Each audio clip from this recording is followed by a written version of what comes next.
Your Excellency, President Robert Gabriel Mugabe, Chairperson of the African Union and President of the Republic of Zimbabwe, Your Excellencies, Heads of State and Government, Excellency Mr. Ban Ki-moon, Secretary General of the United Nations, Your Excellency Mr. Mahmoud Abbas, President of the Palestinian Authority, the Secretary General of the Arab League, Mr. Nabil Al-Arabi, Excellencies, former heads of government and former Secretaries General and Chairpersons of the OAU and AU, Excellencies, visiting heads of state, Excellency Dr. Carlos Lepres, Executive Secretary of UNECA, Excellency Dr. Adesina, President of the African Development Bank, Excellencies, members of the Executive Council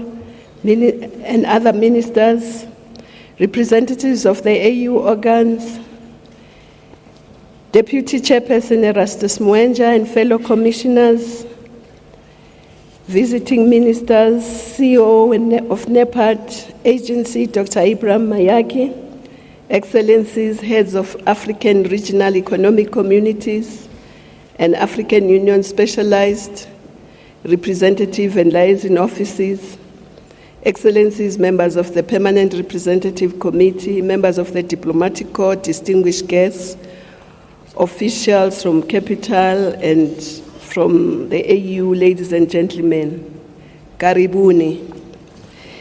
It is my distinct honor to welcome you to this 26th session of the Assembly of Heads of State and Government and to the AU headquarters in the ever-growing city of Addis Ababa. I can think of no better way of starting this important gathering than the song that we have just heard about our people's aspirations in Agenda 2063, performed by a group from Zimbabwe.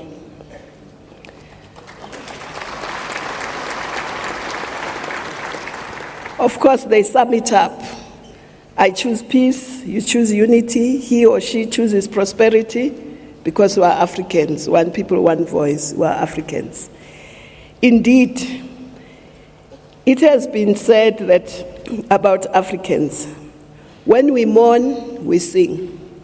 When we celebrate, we sing. When we mobilize, we sing. We therefore know that when our artists compose songs, when our poets put it into verse, and when our painters express on canvas, it is a matter that touches our souls and hearts.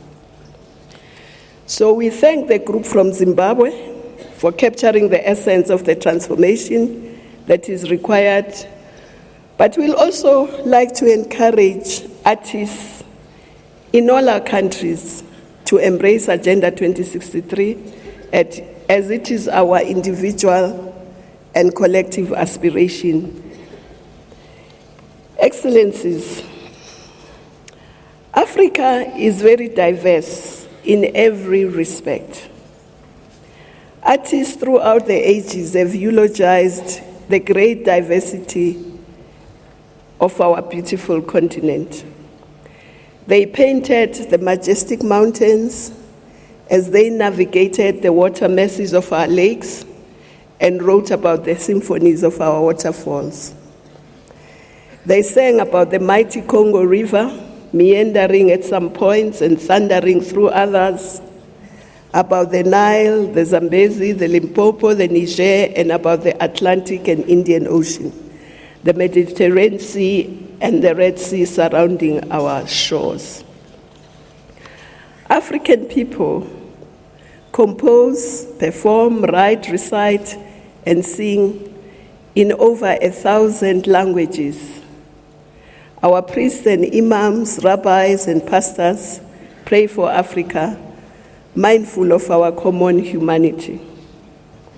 They tell the stories of our ancient civilization and heritage, the obelisks of Aksum, the pyramids of Egypt, and of course of Sudan, the stone churches of Lalibela, the historic sites of Great Zimbabwe, the Emzab Valley, the Mapungubwe, the Ribera Grande, the Medina, the Stone Town of Zanzibar, the old towns of Jena, the universities and libraries of Timbuktu and Alexandria, and sing praises to the ancient kingdoms of Songhai, Mali, Ghana, and Dahomey. The great diversity of Africa is its biggest strength and its enduring splendor. We also know that we share our land with 4,700 mammals, 200,000 species of birds, and 950 amphibian species, a diversity that we ought to preserve.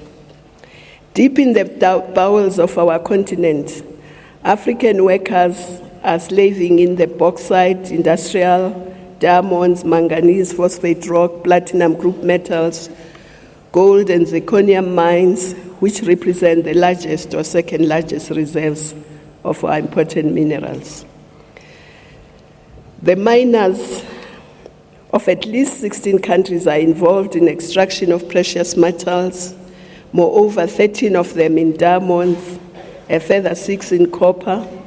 The largest producer of coltan, essential to modern technology such as telephones, laptops, tablets, is in Africa.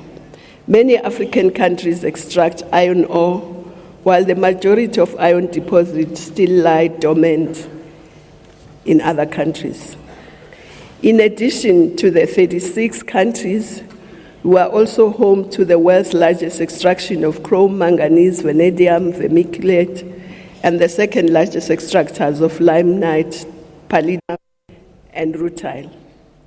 More than 85% of global phosphate reserves are located in North Africa. Furthermore, the majority of African countries, which is a paradox, remain in the dark. A lot of our African people do not have energy, and yet 26 of our countries produce oil and gas. 18 countries extract uranium.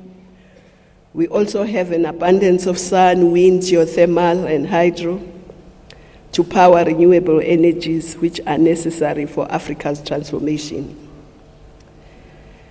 We have allowed for far too long the diversity of our land, soil, workforce, oceans, forests to be taken away as raw materials, thus exporting the necessary jobs and supplementary revenue streams along with the means of our development.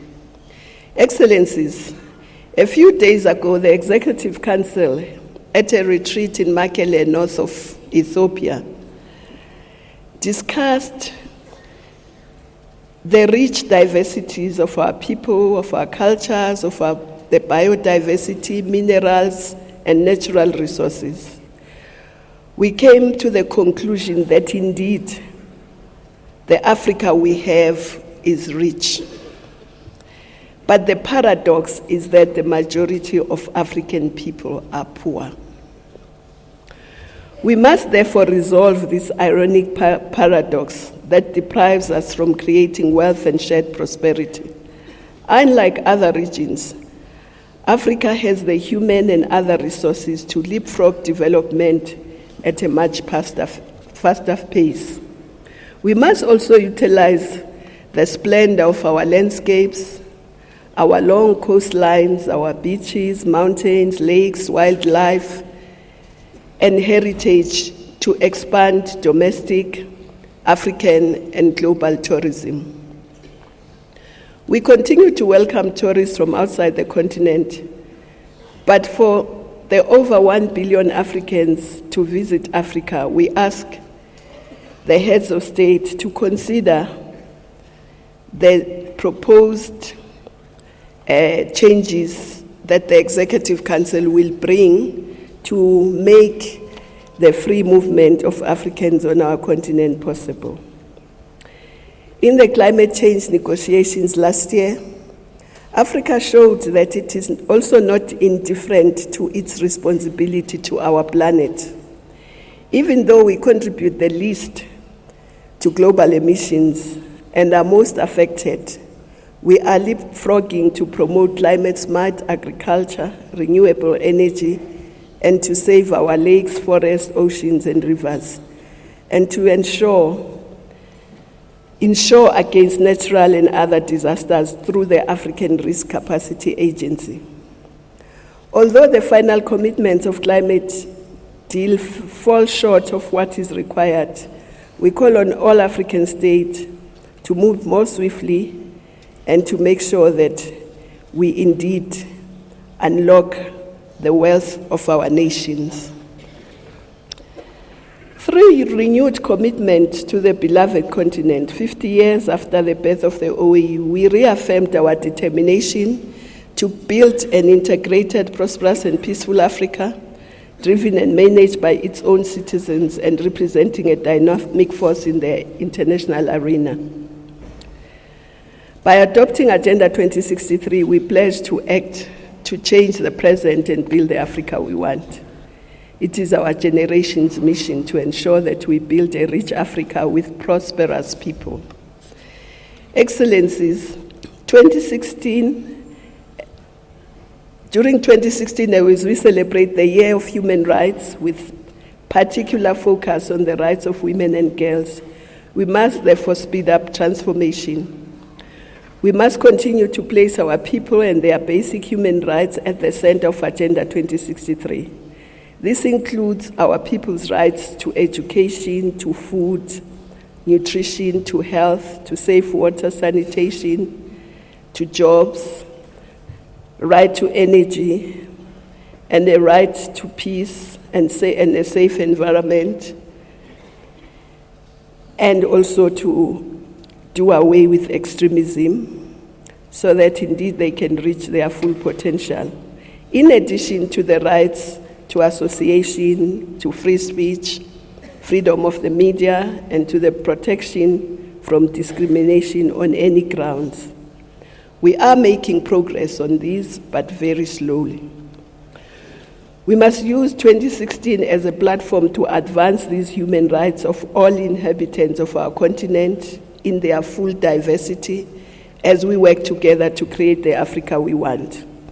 We acknowledge that our united voices paint a picture of what we desire for ourselves, for future generations, and for the continent.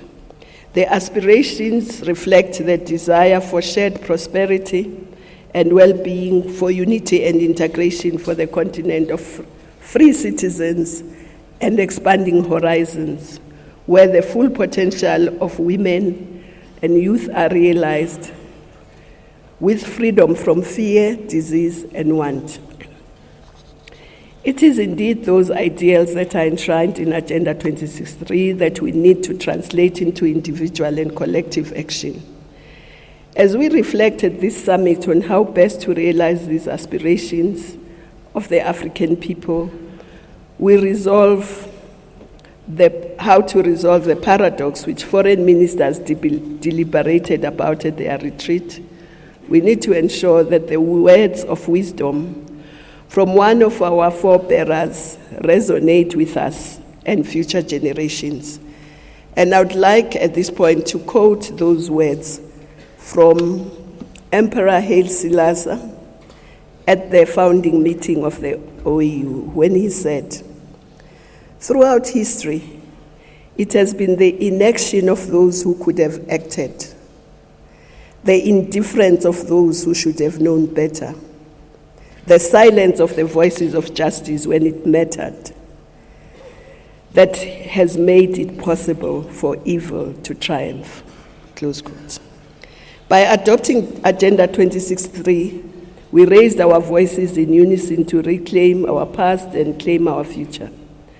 We have refused to be inactive, indifferent, or silent about the evil of violent extremism, of gender-based violence, the suffering and misery of our people as a result of wars and conflicts. We refuse to allow injustice and the violation of human rights of individuals and groups, no matter how small they are and no matter how much their views differ from ours. Excellencies, at this stage, I'd like to say we bow our heads in acknowledgement of the AU peacekeepers who continue to be in the front line of our efforts to silence the guns on the continent, and for those who have made the ultimate sacrifice. We are also not indifferent to the plight of our young people who met over the last 2 days in Addis to discuss about their own responsibilities and about what they expect from us. One of the things I just want to mention from their discussions was how they said, as youth, they want to be used as agents of change in terms of peace, because it is the youth that carries the guns, so they want to be it should be the youth that advocates peace and ensures that our societies are not ripped apart by terrorism that erode the fabric of our societies and our unity. The young men and women also want education and skills so that they become engines and drivers of our renaissance and transformation. But of course, we should try and accelerate meeting their demands, because indeed their patience is running thin, and there are growing perceptions that we may be indifferent to their plight. At this stage, I also want to say that Pope Francis, over 50 years after the words of Emperor Selassie, recently conveyed the same sentiments in his World Peace Day message when he said, I quote, "Clearly, indifference is not something new. Every period of history has known people who close their hearts to the needs of others, who close their eyes to what is happening around them, who turn aside to avoid encountering other people's problems." He continued to say, when people witness the denial of their elementary rights, such as the right to food, water, health care, or employment, they are tempted to obtain them by force, close quotes. So, having been entrusted by our people with the duty to lead, to care, and to work tirelessly and selflessly to transform Africa and create a better life for all, as a leadership, we are not and should not be indifferent to this great responsibility. Excellencies, our pledge in Agenda 2063 is to use the diversity that is our strength as a force for peace and democracy, to transform our economies and eradicate poverty and create a better life for all Africans. I would also like to announce that on the 14th to 15th April 2016, we shall convene the inaugural economic platform in Mauritius to have a conversation with the African private sector, academics, think tanks, on the urgent issue of the huge skills gap in the continent, on the issues of industrialization, and many other issues that we face, infrastructure. Excellencies, during the 50th anniversary, we also committed to the completion of decolonization process. On Western Sahara, as Africans, we pushed for the referendum and agreed on it. But then, for 25 years, we were on pause. In 2016, we can no longer be indifferent to the position of the people of Western Sahara, who have struggled to determine their fate. 20 years is a generation who has been languishing in refugee camps, being held back from our continental march towards the Africa we want. The referendum is a promise we made. Their future in Africa depends on it. We would like to urge the Secretary General of the United Nations and the UN to help resolve this matter. Before the threat of radicalization of these young people in the camps, in the face of our indifference and inaction, become a further destabilizing force. Excellencies, to unlock the full potential of our continent, we must put an end to the pervasive culture that limits full participation of girls and women in all spheres of society. There is progress, but not at an expected level, approved in Agenda 2063. This discrimination in law, by practice, in culture, through pervasive sexist attitudes, take a diversity of forms: exclusion from land rights, gender-based violence, child marriages, which deny from opportunities for education, among other limited factors that maintain them in a second-class citizen status. Moreover, we boast an unprecedented diverse pool of human resources between the ages of 15 and 35. But 60% of those do not have jobs.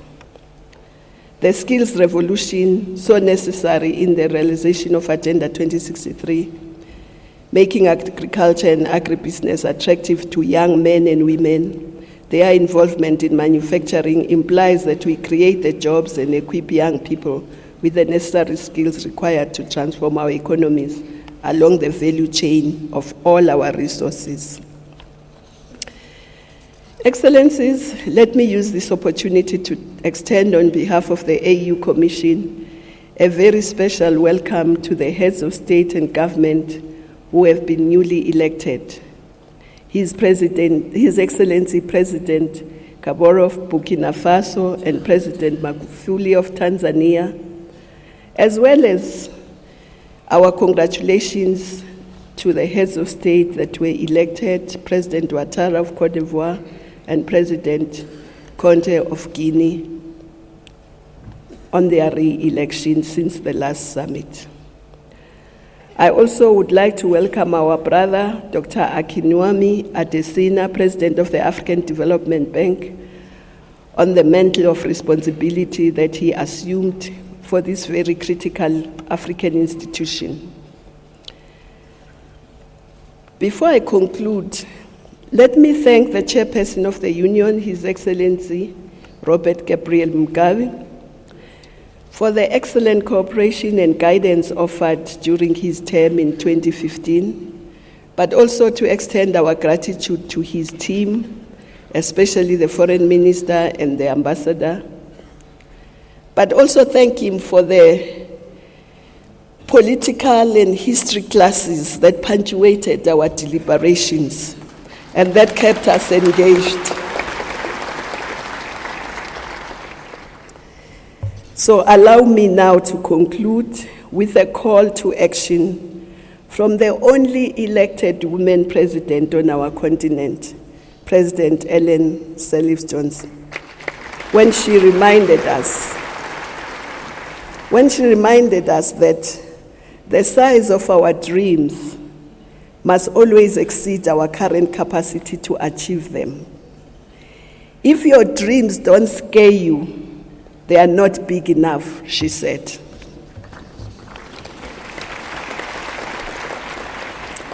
So we choose peace, unity, and prosperity. Asanteni sana, mucho obrigado, shukran, jazlan, merci beaucoup, muchas gracias, I thank you, ngiyabonga.